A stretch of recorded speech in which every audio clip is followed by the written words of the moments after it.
All right, y'all. Welcome to another Change Mindset episode. Yes, sir. Yes, sir. Hey, Leon, we got something special today, man. What's going on, man? Man, look, we got you today. Yes, sir. You know what I'm saying? Yeah, for Co-host. sure. You know what I'm saying? Change Mindset. You know, you a comedian, father, entrepreneur. Yep. You know what I'm saying? Yo, let's give it up for Leon Kennon.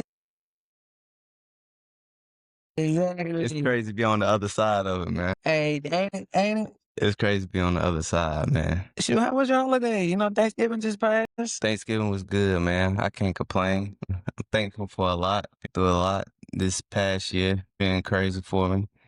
You know what I'm saying? Making new friends, testing my faith out, seeing myself in a new light that I never thought I'd see myself in. But hey, man, it's been thankful though. I'm good though. I'm good. Blessed and highly thankful. Hey, then let's get into who's Leon. How did Leon, well, where is Leon from? Let's get into that. Hey, man, people be talking shit about me every time because when I say this, they never know, right? Who's that? I'm from Pink Hill, North Carolina, man. Wait, man. Yeah, Then we got a place called Pink Hill. man, small little country town, man. It's we called ain't Pink Hill. Pink Hill. We ain't green about it though. We ain't green though. Just 'cause the names that got pink in it, we ain't green over there, man. Okay, then so Pink County. So tell us about Pink County. Like, how was it going up? Right. Pink Hill, man. It's very small town. We got one stoplight. But it was just as fast as the city it felt like at times. Well, especially back when I was growing up in the 90s around that time. We had a lot of pushers around there that used to do a lot of things, but it was fun though. It was fun, man. Very family oriented. You see a lot of racism. You see a lot of shit that you don't necessarily want to see as a young black kid, but I don't know, man. I wouldn't change it for that. Okay, then so how was your dynamic? Like, are you the oldest baby? What is it? I'm the youngest. Okay, Got a sister. Shout out to Monique. She's the very opposite of me. She don't do a lot of introverted stuff, but she's very introverted if you like hang around or whatever. But that's my dog. Yeah, me and my sister, like, she gonna always have my back and I'm always have hers for real. Okay then. So, how did you get into comedy? Like, was you always the class clown? Yeah, man, I'm always doing something stupid. It's real though. I get it from my pops though, man. My pops, man. All right, so another thing about Pink Hill, it ain't shit to do for real. I mean, you go to work and you drink. You come home and drink, man. Oh wow. So like, everybody on my dad's side of the family, everybody know this, man. We heavy drinkers. People that know me know I used to drink heavy too. But yeah, man, you just growing up, man. Man, you start getting that drink, and you know what I'm saying. We ain't have internet, none of that shit growing up, so like we make our own entertainment. Oh We wow. just funny as hell. I just go to school, act like my pops or act like my uncles or whatever, then just take all of them combined. That's me for real. Oh wow. So, did y'all have, like a middle school, high school, or? Yeah, I went to B.F. Grady Middle School and East Loop One High School. Both of them shit's racist, but Wow. So how was you? I fuck with them, but I fuck with East Loop football. I fuck with B.F. Grady, but y'all know, yeah, it's a little racist around there. But how did you keep your sense of humor, like going and seeing all that stuff? Honestly, I don't know. I mean, I thought it was normal. Shit, I didn't know what life was like on the other side of, you know what I'm saying? Yeah, I would say on the other side of the state, but shit, I didn't know what life was like on the other side of Raleigh or in Charlotte. I didn't know what life was like. You know what I'm saying? North Carolina, if you grow up in those like very small rural towns, Charlotte is like the city. You know what I'm saying? Like you were saying, Charlotte is like the city. Yeah, Charlotte like a rich boy. So, did you know that you was funny? Like, what was that moment you were just like, yo, I'ma try to do this, professional. Like, cause telling jokes is one thing, but being a comedian is a whole different art. And a lot of people don't understand that. Man, the thing is, right, I never really wanted to be a comedian. I never really wanted to I just knew I was funny because I can mock people. You know what I'm saying? When I was younger, I used to mock the pastor or whatever. You know what I'm saying? I used to mock people shouting. You know what I'm saying? I'm being for real, bro. It's just like what we did. And the thing is, like, my aunts and uncles and my moms, everybody, they would let it rock because they was like, well, if he paying attention that closely in church to talk about people, he's picking up something in church. They picking up something. I mean, he's picking it up in his own like way, but he's picking up a little bit of Bible verse or a little bit of something because he's able to repeat it. You Yeah. know what I'm saying the jokes or picking on people. So they were like, "Fuck it, well, he doing something." Okay, so do you believe in the saying that the clown is the saddest person in the room, but don't nobody know it? I do, Why is that? Like, what did that statement mean for you? man. It's crazy, man, because most of the time, right? You see, you think of a clown or you think of an entertainer. You think of a clown of an or entertainer. Really, they go around making other people feel good, Yeah. right? They go around making other people feel good. That's the first thought to your head when you see a clown rapper is them entertaining somebody. But the thing is, like, why are they doing that? They doing that. If they're doing that, who's doing that to them? Mm, You know what I'm saying? Like, what's filling their cup? What's making them, you know what I'm saying, happy go lucky? You know what I'm saying? He doing that because that's his way of getting his emotions out or her emotions out. And when they're doing that, even if it's not somebody that's like on a big stage or somebody that's like nationally touring or whatever, that those small 5 minutes, 10 minutes, that give them so much adrenaline that it changed their whole day. It changed their whole life.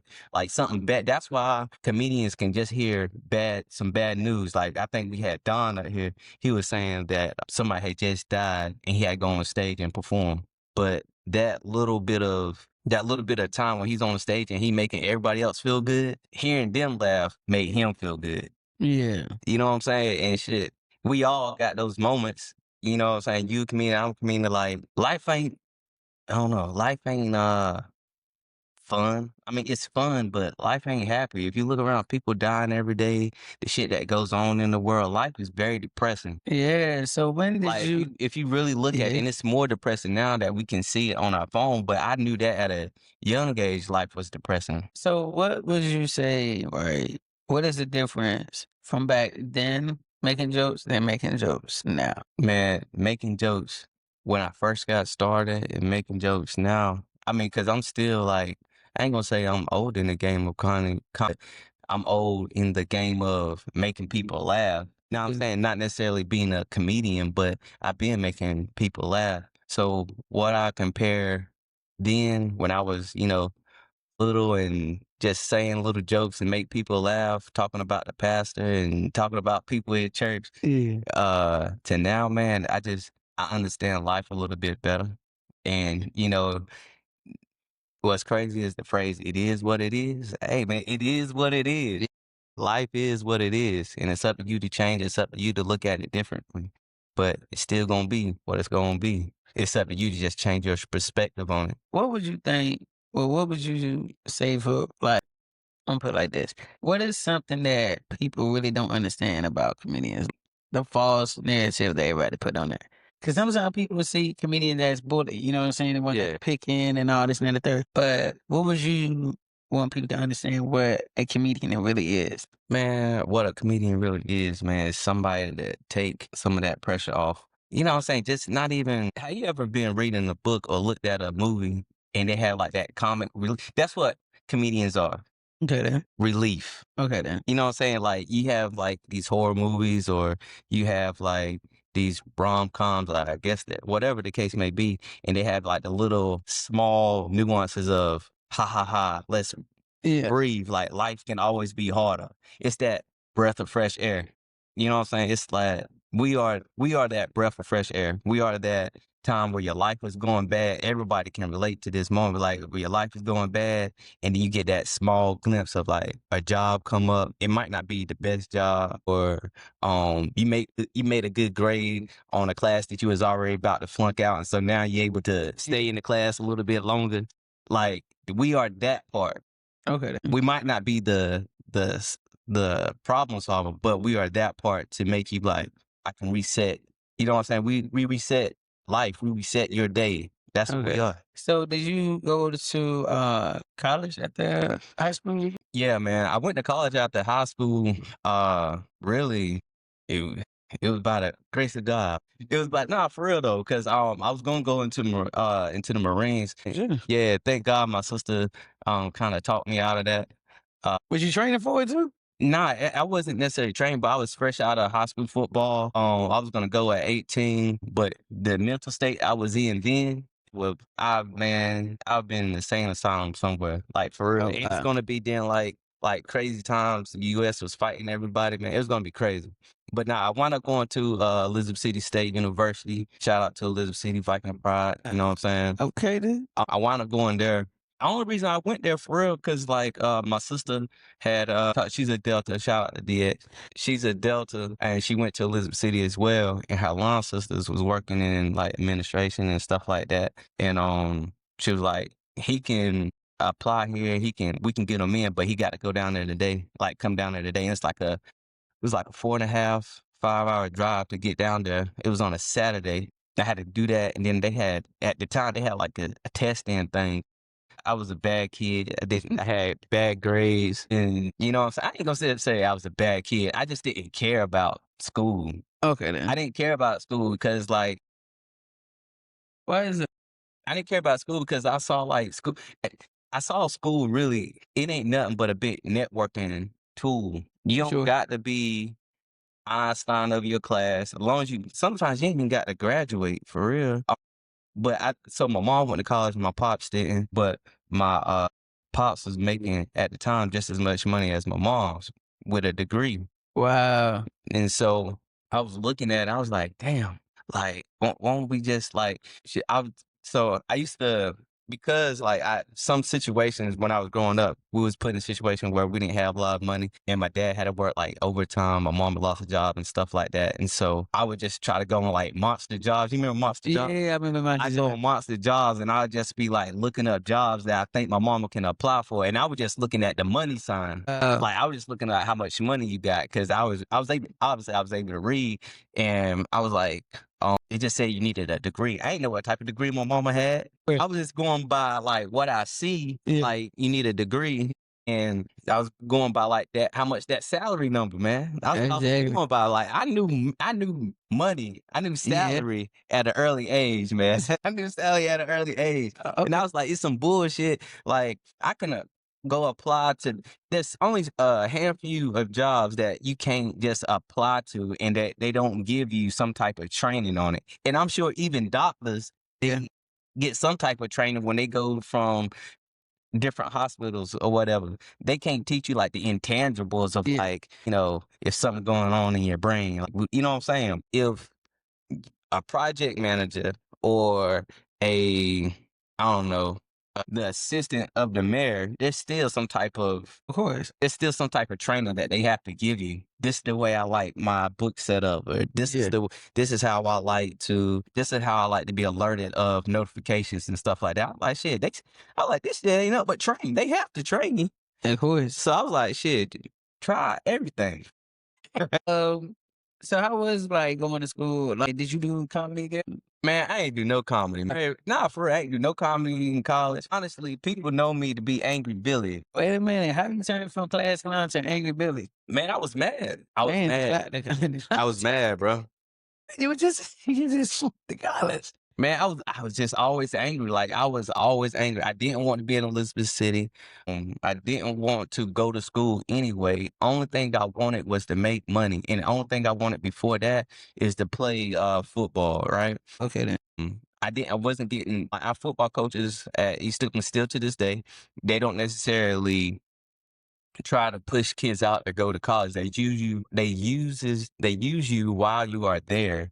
And then after you're there, man, they forget about you, man. And I had plenty of cousins that could have went D1. I had plenty of cousins that was very good. Once they Tion, Vishon, Gino, like, bruh, I got plenty of cousins that could have and should have made it big in football, but they didn't necessarily get the opportunity there because at the time, then and time now, the coaches don't really push the kids to go off to college and play football. If you ain't getting that publicity of going there off your own skills, you're probably not going to get there if you waiting on them white folks to help you out.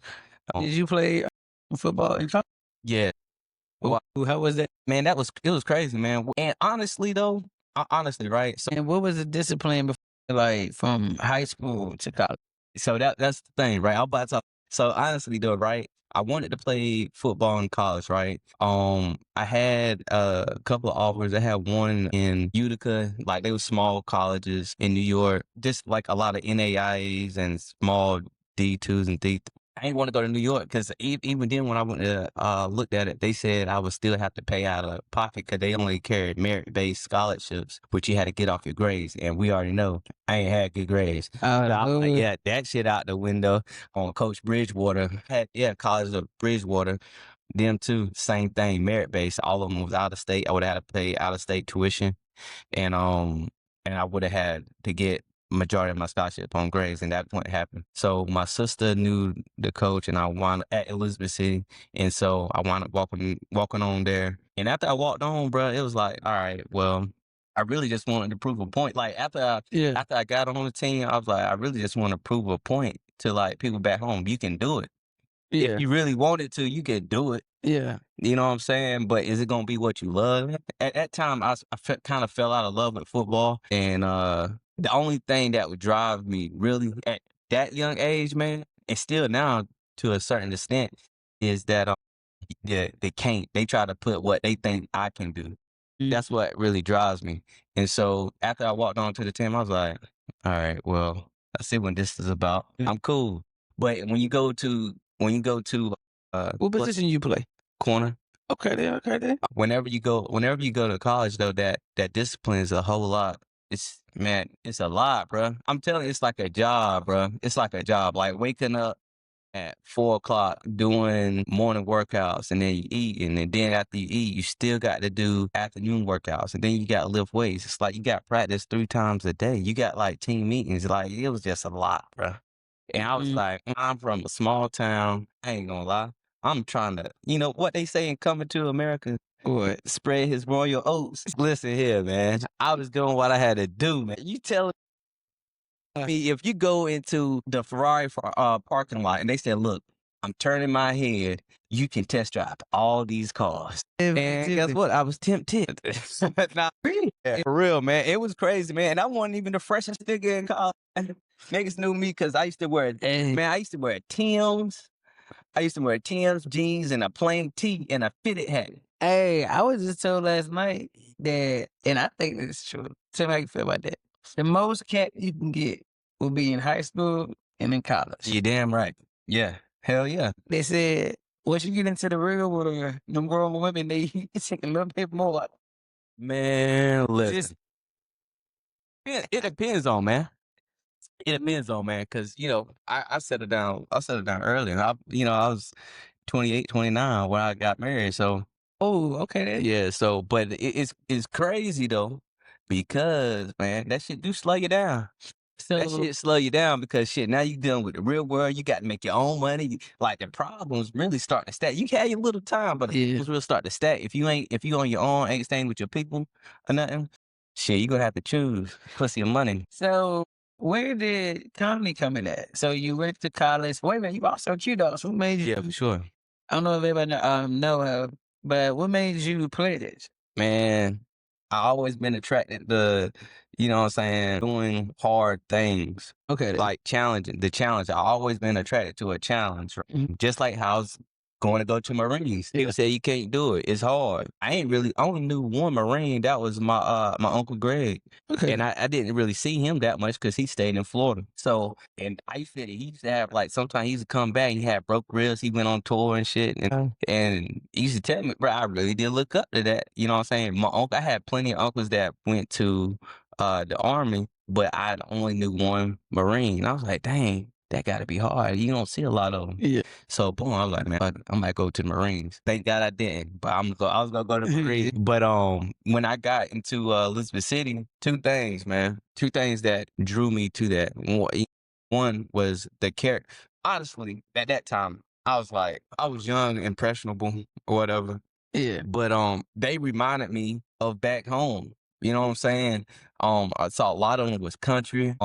They act, you know what I'm saying? They was acting kind of similar to me. And then the more I Similar to you, I mean, 'cause Q dogs do got a reputation. Everybody, not in that way. everybody know when Q dogs come in town, how's your girl, how life, how every goddamn body they got a split. LG, Lamb Together Chapter of Omega Sci-Fi, located in Elizabeth City, North Carolina. We are the wholesome brothers. Okay. We are the Alright. wholesome brothers. Yeah. But nah, Damn his tongue out. but nah, man. But the other thing is, man, I did see how like they protected women, right? Okay then. They protected women, our, principles that we stand for: manhood, scholarship, perseverance, and uplift. That's something that I told myself, because I told myself if I ever got into a situation where I can help or come back and help, you know what I'm saying? The black folks in my town. I wouldn't necessarily say I would come back and help anybody, but I would specifically try to reach back and help black people that look like me, or black kids that look like me, went to my school or in that area. You know what I'm saying? That's something that was drawn to me. You know what I'm saying? Got to be a man first. You know what I'm saying? Anything you do, got to be a man first. And if you do that, you just got to have enough perseverance to, you know, go through anything, any of the challenges you go through. All of their, all our principles. That's kind of, as I started doing my research on it, Yeah. it's kind of why I picked them ultimately. Alright, cool. So when was the first time you got on stage? Hmm. First time I ever got on stage, right? It had to be first time I ever got on stage, it had to be in 2017, 18, somewhere Okay. around there. That's like comedy stage. Now, little do people know, I used to, so Duplin County, a little history. Duplin County used to be real big on like the arts, Okay like then. theater and shit like that. That's that do count. Duplin County. So I stayed in Pink Hill, which is a part of Lenore County when I Okay was then. younger. But I lived on the borderline. So I went to East Duplin High School, which is maybe 30 minutes away from, an hour away from Okay then. Wilmington. But it's still in the same they still small. Instead of having one stoplight, they might got 5 or 6. It's still some small shit, man. Alright. But yeah, man. So when I was in like middle school, they did like an acting play. I don't know why. I was always obsessed with Willy Wonka and the Chocolate Factory. I love that movie. I love that movie when I was younger. And then they said they was gonna do that play at school, and shit. I tried out to be in the play, and I was like one of the grandparents or some shit like that on the Okay. play. Yeah. And then I did some more shit when I was in high school. With the Beta Club. Wasn't that I was like, only reason why I did it because they said you get to go to like Orlando, you get to go other places. Shit, that was the only way that I was gonna Oh go see yeah. that shit. I was like, hell yeah, I do it. But I was turning that shit up every time. Nah, for real, man. I had to add a little twist, man. I had to add a little twist. Man, I had so much fun. Everybody that used to hang out with me in high school, they used to know I was the party, man. Man, I've been partying for a long time. For real. So what was it like when you got on the stage and you just like, yo, I'm gonna take comedy serious? Man, Cause you said you 2017, 18. You want me to tell you what made me take comedy serious? I got the first time at the Miami Improv, right? Got up there, man. I was hyped as hell. Everybody at my job know I'm funny too, right? Yeah. You know what I'm saying? I was at my shout out to Miami Gardens, Miss Tan, I see you. But yeah, man, everybody I used to talk, have fun all the time, right? I was, you know what I'm saying, life. I was talking trash. And then one day I was like, I was like, I seen Desi Banks perform in I want to say Naples. I seen Desi Banks perform in Naples, and I was like, man, I think I can do that. And that was when he first got started, and I did that.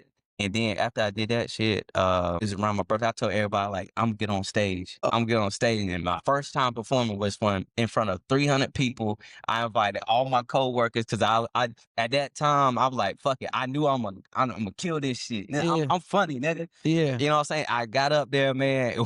Boy, it was nothing like I thought it was gonna be. What happened? You got cold feet? What? Stuttering like a motherfucker. Man, stuttering like a motherfucker, man. And I was stuck. I had a joke. They laugh at this shit now. Anybody that went that was at Miami Gardens, they laugh about this shit now. I had a joke. That was when I tried, but I had a joke about that shit. My wife had just got pregnant at the time too. Bro, I was like, see, we broke. When wanting to be broke is something. If you would have just, did what the song said. It was something like that, man.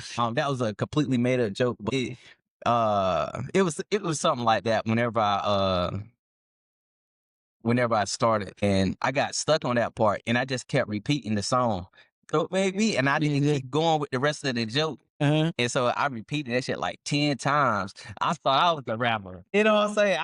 And then there was like there's this woman, she had big titties. This shit, this woman, she Oh, had big wow. titties. She kept doing like that. And I was doing like that, and it kind of snapped me out of it. And by that time, I was like, damn, I suck. Man, that was like the worst time. That was the worst time that I ever performed, but it was the best time I ever performed too. It was the worst because I was like, dang, I was depressed. That was my first time bombing in front of that Wow. many people. That was my first time bombing in front of that many people for the very first time of me trying stand-up comedy. So how do you And feel? that it sucked, but it fueled me to want to do better because I knew I could do better than what I did. So what do mental health means to you?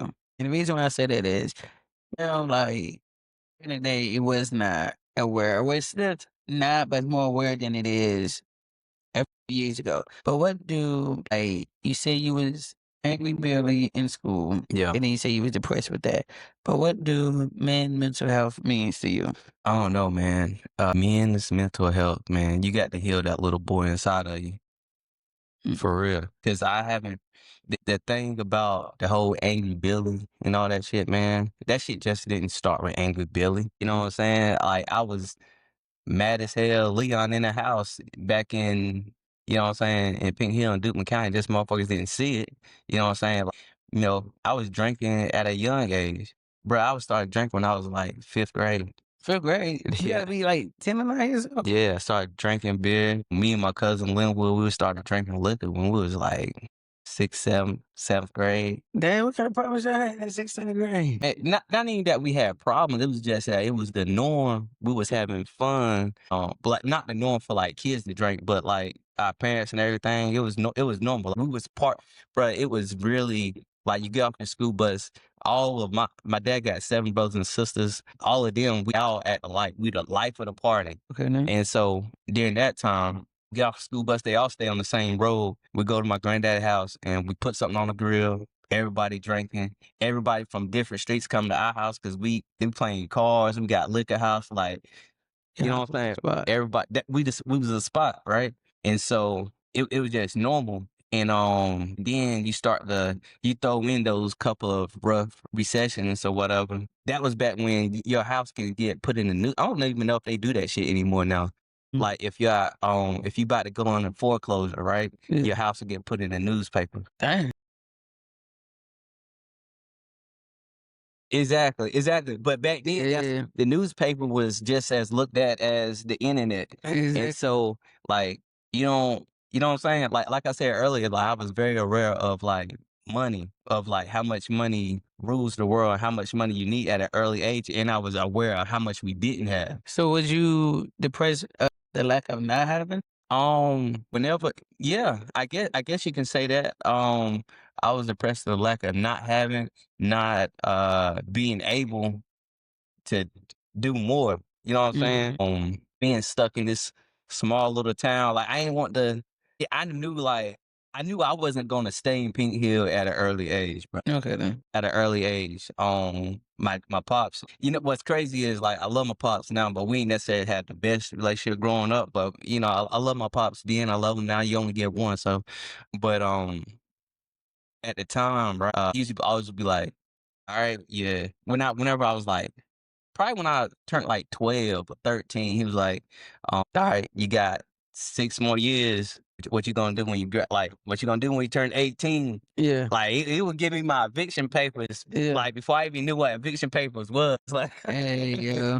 you know what I'm saying? But nah, it was cool though. But you know what I'm saying? What I think it mean, you gotta heal that little boy in you though, for real. But Because how do that, you think that? Well, what do you give advice to? Because a lot of men have issues with their sons. mm, And you know what I'm saying? And a lot of time the father's not here.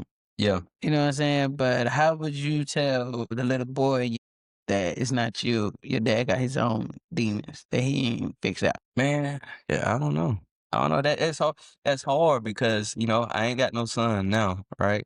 But I deal with kids on a regular basis, like with my jobs. And so I was in parks and recreations and serving in like minority many neighborhoods. And bro, like I can just give advice to what I want somebody to give to me at that time, right? And I feel like it applies to a lot of like young men raising young men or men raising men. You got to be present. There's no way being present solve half of that battle. Okay then. Because if you're present, even if it's like at some little bullshit, Yeah. like you got to try to be as present can be. You know what I'm saying? Because girls, they need the love, right? Mm. Like, so I got two daughters, right? And I see what I wish I would have got when I was, younger versus what I'm giving to my daughter, right? So right now, because you're supposed to love and build up your girls or stuff like that, right? So that's showing a lot of love to her, right? I want to make sure the household's full of love and everything. But for men, I think it's more so they need support, heavy support at a younger age. And that's what I mean by showing up and being present and just being there. Boys, young men, they need support because at 8 years old or 5 years old, if they don't have that support from nobody. Now, what you get is, in one or two ways it can happen. One, the kid can just grow a very uh tough out of there and just willpower himself and just be very observant and make himself be, what I'm saying, I ain't gonna say successful, but make himself be the type of person he want to see and by surrounding himself with different role models. I don't know, man. That's my answer. I don't know. I don't have a son, but Well, I know you was telling me off camera that it's been a year since well, you go with it. What actually happened a year ago? all right, man. Uh, honestly, that's okay. And the reason why I'm getting into that because, like you said, got little girls, they need love and support. But who's there loving and supporting you? How can you give from an empty cup? You know what I'm saying? With your mentor. All right, so man, honestly, I think a year ago. So in October. So again, I used to work in Parks and Recreation all my life, right? I ain't gonna say all my life, but Parks and Recreation is like my passion. Dealing with kids, dealing with communities, like my passion, right? And so I was one of the few people that did that. It's like when they go to college, they go to college for something and then they go out into the real world, they get a job in their Yeah. profession and they Yeah. actually like it, they love it, right? So that was me. I did that. Um, and then in October, I remember the exact date, October the 18th. Okay. October the 18th, right? Had a little situation that happened with my job, nothing bad or whatever. I just really think that my uh boss at the time, she was at low key hating and she didn't like the shit that I was doing on the west side of Charlotte. You know what I'm saying? Bringing kids together. They not fighting. They not doing anything. And at the same time, I'm making money for the community center, which wasn't being done at the time. And bringing like a lot of different events there, man. But that's another story for another day. But I think she was low key hating on that shit because I felt like we could have probably really did some good stuff. I wound up losing my job. But before that, I low key, I had a little health scare, man. And at 32, having to wear a heart monitor. I mean, cause you look in 30 shape. at So how is man. that? How is that though? So yeah, so at 32, I had a health scare, and I don't know what caused it. I think I was causing a lot of stress on myself. I was stressed out all the time.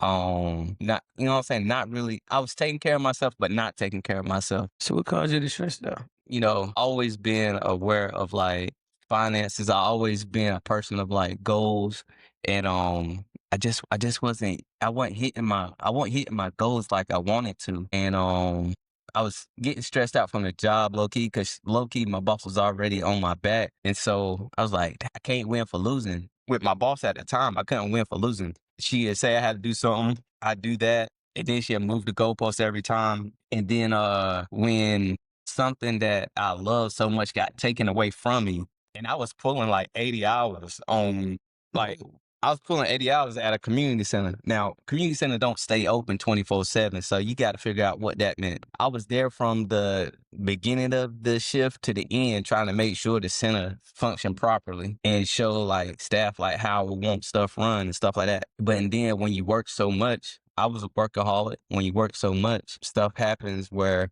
now, all right, your family don't see you as much. Family get uptight with you. So it was like, damn, like, you know how much shit I sacrificed to try to, you know what I'm saying, I was low key, in essence, I was putting a job in front of my family, right? And I didn't, hindsight 22, I see that, but that wasn't what I was trying to do. What I was trying to do was reach my goal and be somewhere where I can make real change, not just small change at like a small center. I wanted to be like the person over the entire division or whatever. If Like that the didn't happen, director. yeah. And that it just, I saw like my time frame. It wasn't lining up how I wanted to. I'm a planner, so I plan like all my career moves. I plan it, and shit wasn't just adding up right, and that shit got taken away from me.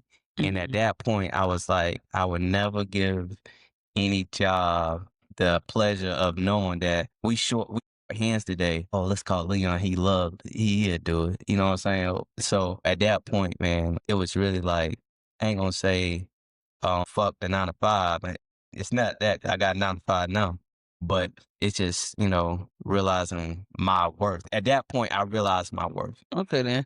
So where did the heart monitor go in? Like, how did you end up in the heart Man, monitor? I had passed out, like from everything building on, passed out, bleeding from my ear because I didn't What? fell and hit the concrete. Shout out to Kim, shout out to Ricky because they helped me out or whatever. Where you passed out? Like in the grocery store? Nah, man, I was actually, what's crazy is I was actually on my way to do another to get a job interview, and I had stopped at my parents' house in Pink Hill. I Mhm. ran, I I was running. I did like 3 miles, and then I just got done doing some push-ups or whatever. And then I was like, "Hey, Kim," cause it was on my way back to my house. She lived down the road from me. I was like, "I'm gonna holler at you when I come back through or whatever." Cause she's like I ain't gonna say the only person there that's, there from when I grew up, but the few people that I talked to, back at home, that's around my age, she was outside, pulled up,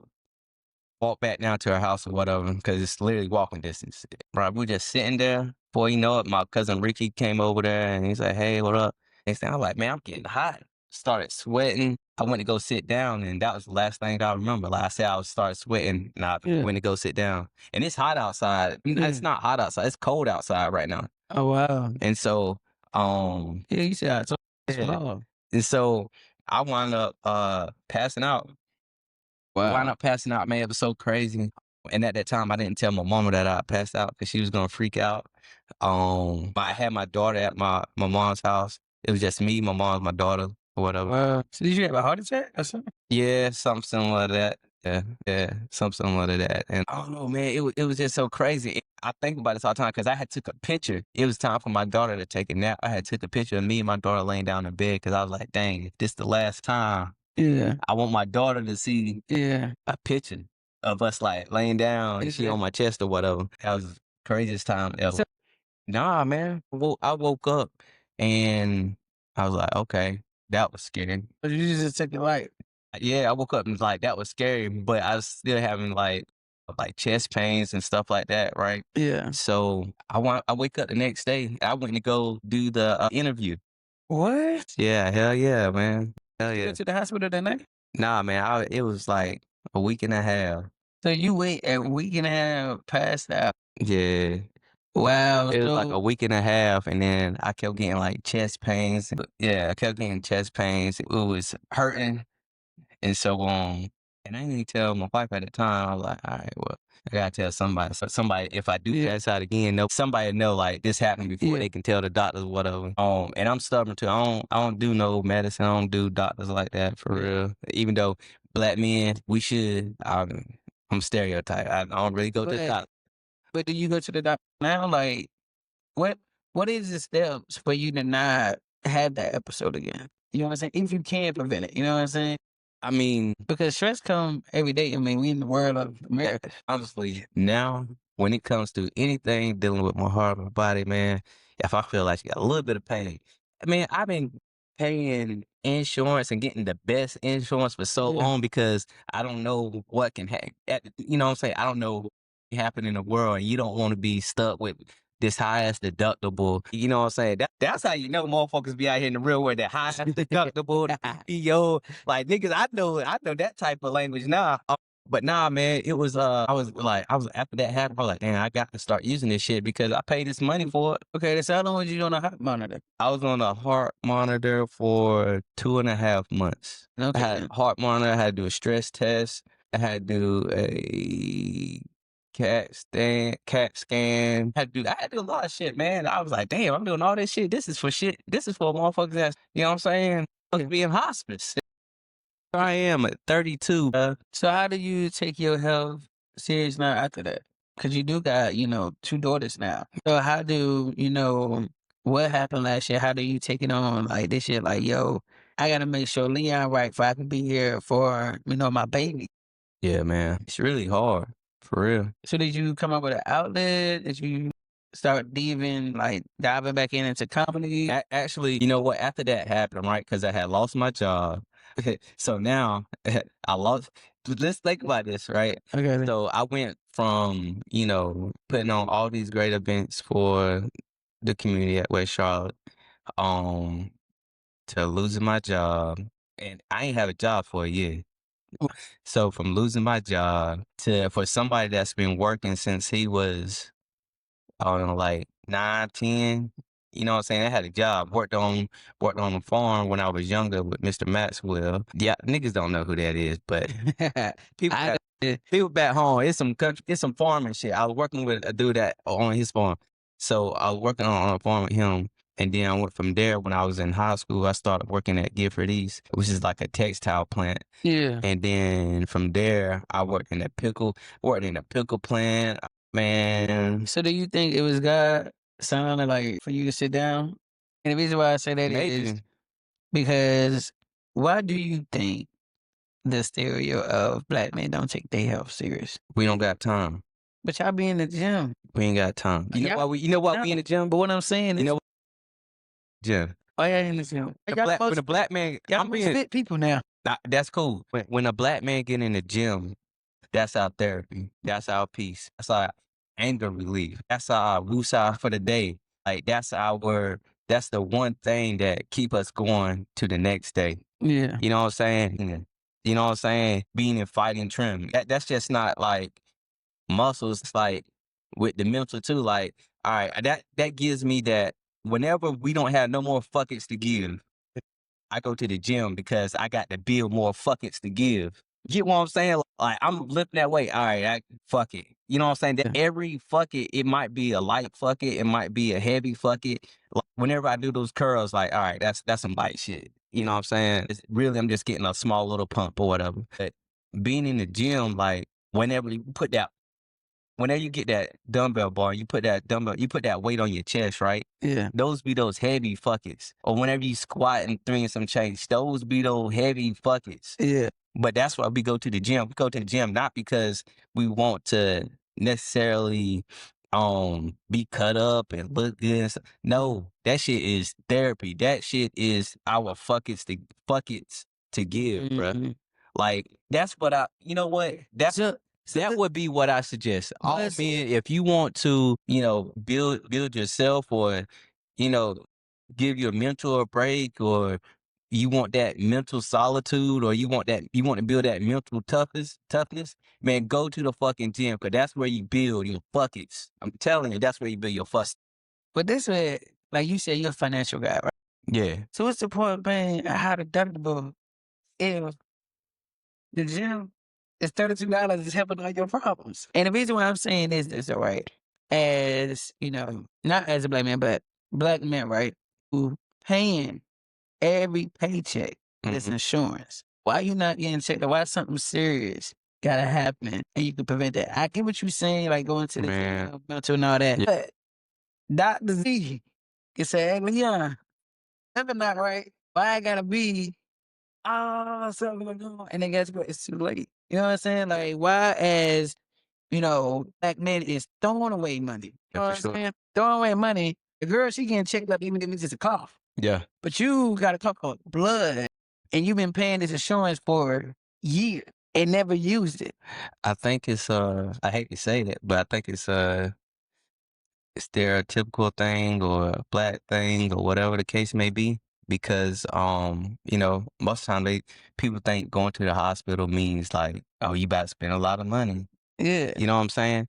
And I think in our culture, that's what it was. Like, you know what I'm saying? You go to the hospital, oh, you about to spend some money if something's wrong. Yeah. Something better be wrong if I'm going to the hospital. Yeah. You know what I'm saying? Like, you heard, I know y'all heard, you ain't hurt, you all right, or whatever, but you don't really know until you know. I feel like this. A lot of men are fat bitches in the inside. And then guess what? Yo, what's up? Your physical look good. Physical, you know what I'm saying? You're not BMI, you healthy. Yeah. But your inside, you a fat chick. Yeah, that could be true too. And the reason why I say that is, right? My own dad, right? Yeah. He go to the gym and everything, but guess what? He got a bad heart. Yeah. Guess what? He stood in the Popeyes. Saying high cholesterol. Look good on the outside. But guess what? The doctor can't really tell him, hey, you need to start eating fried chicken. But guess what? It looks healthy. Yeah. But as y'all men, y'all going to the gym, but guess what you putting in your body and what you put in your mental? Because guess what? You can only stay at the gym for so long. Yeah. I mean, like, What would you suggest as a black man? They should have more for mental spaces for black men. well, I mean, obviously, like with the gym, that helps us with our mental, right? Yeah. But we just got to be more well-rounded. Well-rounded. We got to be more well-rounded at, you know, taking better care of our bodies, not just building up those mental buckets, which I still think they very healthy to have. But be able to not only take that discipline that you take to the gym, you have to apply that to the stuff that you put in your body. You know what I'm saying? You have to apply that to the people you're around. You have to apply that to, you know what I'm saying, to everything you deal with. Because for no man, life ain't easy. But for the black man that's trying, it's hard. It's hard. So Yeah, for sure. you go from a comedian to now you're a host. Yeah, how was that transition? Cause telling jokes is one thing, but being a host and hosting a room, you know, yeah, how that going? Man, it's going good though, man. You know what? I gotta get a shout out to you, AJ, though. I gotta get a shout out to you, yeah, because you know, going back to that tough year, Yeah. man, you was very instrumental in like my time there, because I was in a very dark place. You gave me a lot of hope at that time, man. That was our first time meeting. You was like a bright spirit. So I want to say appreciate you for that. But yeah, man, from that, man, we started this podcast. You know what I'm saying? You got me more invested in comedy. And then when we was talking, we were like, dang, we need some more like black rooms. Like, we need some more urban rooms in Charlotte. Cause really, besides you got Mirage on Mondays, shout out to Alvin. And you got Kayla Candy, shout out to her on Tuesdays. Now, Kayla, her room is, you know, it's a little mixed bag, but Alvin, his room is gonna be majority black. Yeah. You gonna get the only white people you see in there might be the comedians. You know what I'm saying? And I love that though, right? Shout out to Scotty. Yeah, for sure. And then you gonna have the people frying the chicken in the back. The wings gonna be good. Exactly. The drinks gonna be strong. That's for sure. Now don't come up there abstinence for no goddamn espresso martinis. We ain't drinking that. You know what I'm saying? But nah, man, it's a good spot though, for real. Very good spot. And then I was like, dang, that's on Mondays. We really ain't got nothing like that on, you know, throughout the week. Yeah. So I was like, AJ, man, let's start something. And once we started it, and I started taking off with the hosting thing, and it's been love, dog. It's been love, man. Shout out to Panda, he's the owner of the spot. Okay. But yeah, man, it's located off of Albemarle, so stay on the east side, slide through off of Albemarle Road, man. Appenine Sports Bar and Lounge, man. It's funny as hell out there every other Thursday. So would you say that's the proper steps for like any comedian to like, okay, do the jokes, then you kind of, I guess you kind of in a sense graduate into hosting because as a comedian, you never know what you can be booked for. You know what I'm saying? Because Right. ain't this like a different tool? Or is You it know just what? You know what? You know what? Right. So how I look at the comedy game and then look at hosting, the shit is like, okay, you can tell jokes. You got to be able to tell jokes, come up with mm, your jokes, or however you come up with your set or your jokes or whatever, right? yeah, But I think what hosting does is like going to an improv class. That's why actually like in my head, and I have never been to any comedy class, any classes or whatever, but I feel like you are learning improv. Right? You are doing your class is that hosting. yeah, Your improv class is hosting because you can't just go up there and tell, all right, I'm gonna tell my jokes. And yeah, then I'm gonna bring up the next guy. You got to be able to relate to yeah. the next person or the other subject, or you got to be able to bring the room up, or you just got to be able to continue to kill the dead air. You don't want dead air for real. You want Okay. the shit to moving. And I think hosting has helped me be a better comedian in that way. So yeah, that in that way, I, Okay. I think hosting had helped me be able to think more on the fly Okay then. Okay then. and just go with whatever that comes out your mouth because shit, you gotta keep talking. The show must go on. I don't care if you forget. You gotta keep talking. Exactly. So how is it, what you have in your own room, right? And you seeing the new talent. You know what I'm saying? At one point in time, you was on the other side, you know what I'm saying? Getting on the list, making sure, you do your time and all that.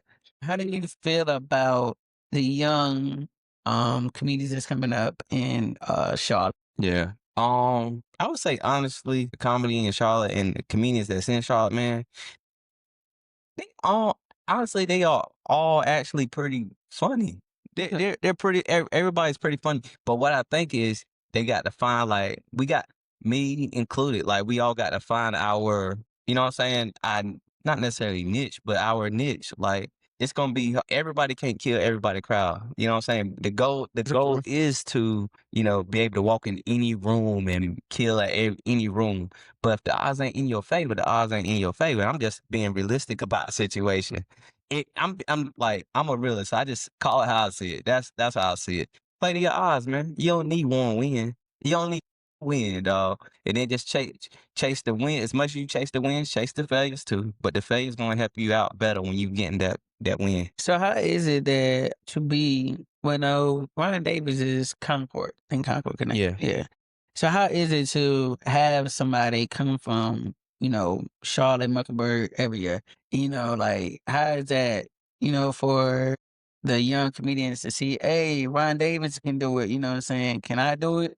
You know what I'm saying? Like Yeah. how is that? Because Charlotte's getting a little buzz because of him, you know what I'm saying? Yeah. You only need one star from your city. Yeah, that's for sure. You know what I'm saying? So how is it or had to change Charlotte comedian since, he's buzzing more and putting more light on the Carolinas? I mean, that's all cool. That's cool, right? Mm. I'm glad he's doing his thing.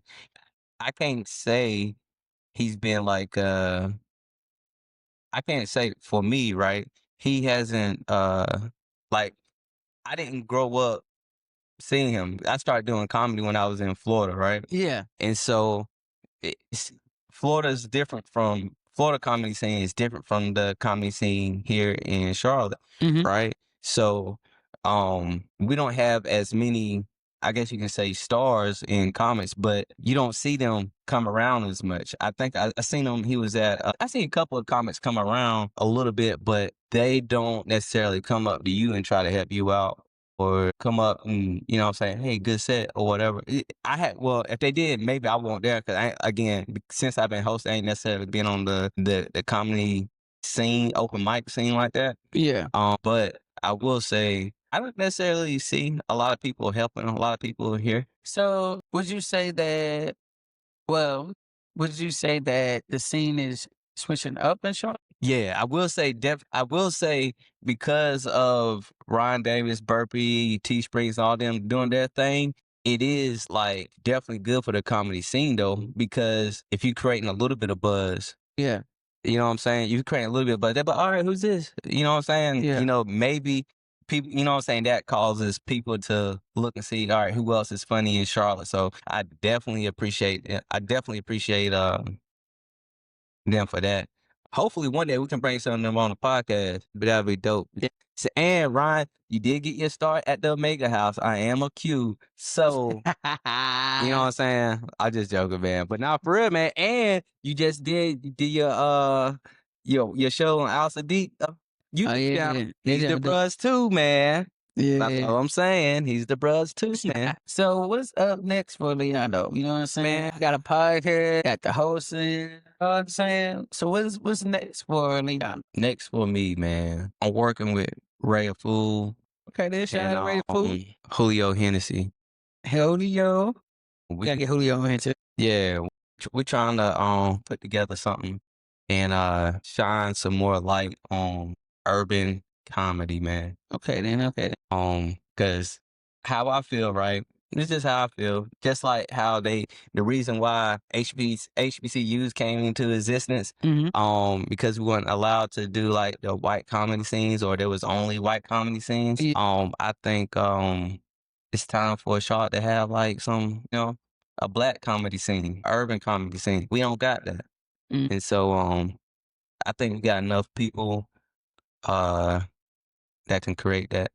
You know what I'm saying? The black comedy scene. So y'all be on the lookout for some Okay. But before I let you go, cause we better wrap it up. yeah, for sure. I see you got a big heart for the community. Like, where did that come from? You know what I'm saying? And then you don't see a lot of men in that space. So, like, how, like, not how, but where did that come from of giving back to the community and helping kids and all that? Because I see you very passionate about the Yeah, community, you know? very. So, where did that come from? Not having shit. Mm. For real. Like like I said, how I grew up was the house that looked like, not it was a nice house or whatever, but Mhm. we was definitely living paycheck to paycheck, really sometimes paycheck to a check. You know what I'm saying? Hey, we already know how that is. So, you know what I'm saying? And I still saw how my mom was, still want to give back to, give back to the community and stuff like that. And then I saw like how like my family in general was a very give back family, not just like my mom and dad, or it's my dad's brothers and sisters. Most people know like the Kennon family around there. We're very giving back. We're very giving back families. It just really installed for me. I don't know who installed that, but just passed down from generation to generation or whatever the case may be. Man, being in the community, man, is crazy because we ain't had no community center growing up. That's how I got in Parks and Recreation. Well, You know what I'm saying? I only saw like I didn't even know like the black people can be in like politics for real yeah. when I was younger until Marion Mitchell, he came like the first black mayor of my small little town. Wow. I looked up to him. I'm like, oh shit, he did that shit. I guess I did. When one day I'm gonna go back and do that shit. I still am gonna go back and do that shit Hear that? for sure. Here's Mr. Meadows too. He became the commissioner over there in Dukeland County though. So shout out to him. But yeah, man. That's how I got in the community, man. I don't know. I just love it. I love giving back. I don't know, I think like being in community and giving back, that's what fills my heart. And honestly, I think if more people did that, more people realize we more alike than not alike. That's facts. So I got one more little question. So, Yeah, for sure. what is 3 things this year has shaped your mindset to? 3 things, right? Yeah, shape mindset. And the reason why I say that, you say it's been a year ago, October, and we in closer to December. So, Yeah. what's 3 things that change your mindset? One, I would have to say, can I do 4? All right, bet. Definitely the heart, the heart scare, having to wear that monitor for 2.5 months, not knowing what the fuck is wrong with me. Definitely that. And then that sparked me reading more, and then that sparked me realizing like is the real thing was realizing what time and money, like realizing that correlation, because now I got a decent job now, right? Mhm. But I'm gone. And so then where I was at is a decent job. Other jobs that I had was decent job, but I wasn't making quite what I wanted. And so I realizing like me being able to move around this world and still being accessible for my daughters. Anytime they call me, I'm like, Mm. yeah, I'm gonna be there. Now it's like I'm gonna try. You know what I'm saying? Before it's like, I'm gonna be there. Now it's like I'm gonna try to be there. That's all I can do is try. But realizing that, finding faith and getting back into the Bible a lot more. Finding, just finding faith, man, a little bit more and getting back and knowing Him and having that relationship with God definitely helped me out. And bringing in my daughter, Yeah, bringing got in a good my one. bringing in my second daughter, Valley. And just realizing like the small blessings that I have, and just like really learn to like sit down and be. It's okay if I don't have everything together. It's Yeah, okay because like I said, I always been a planner.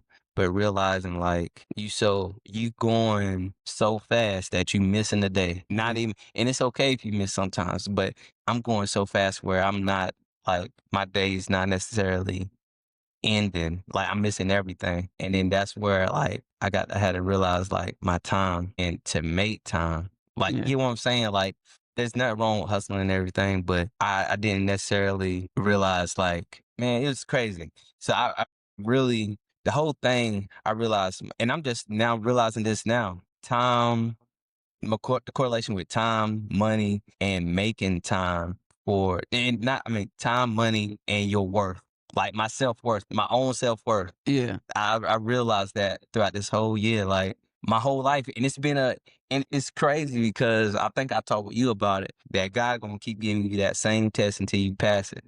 Of course, of course, You know what I'm saying? And it's crazy. It's crazy, right? How much he wants you to succeed, but he's gonna hurt you. of Not course. necessarily hurt you, but he's gonna Test you. yeah, he's gonna test you. He's gonna break you down, and he'll do all that for one important lesson. For one lesson he'll break you down to what you think is your lowest, Yeah, just to build you up to make you a better man. yeah, That's crazy. How man you gotta have some God favor out here, man. It's crazy. Hey man, you can reach me on social media, IG. They call me Leon underscore. Same thing on TikTok. Call me Leon underscore. And you can always tune in, right? Every other yeah, Thursday here. I'm at not every other Thursday. You can always tune in here at Change Mindset every Wednesday, man. yeah. We having these episodes out. And if you want to tune in to me specifically with comedy, man, tap in with me at After Nine Sports Bar and Lounge every other Thursday. You feel me? On the east side, man, on Albemarle Road, man. Come holler at me. Hey yo, it's definitely a vibe there. Definitely a vibe, y'all. Hey yo. Hey, appreciate it, Leon. Selling All your right, man. story. Hey. Thank you for real, man. Thank Hey y'all. We'll see y'all next week. Let's see. Stop right here. you. Yeah.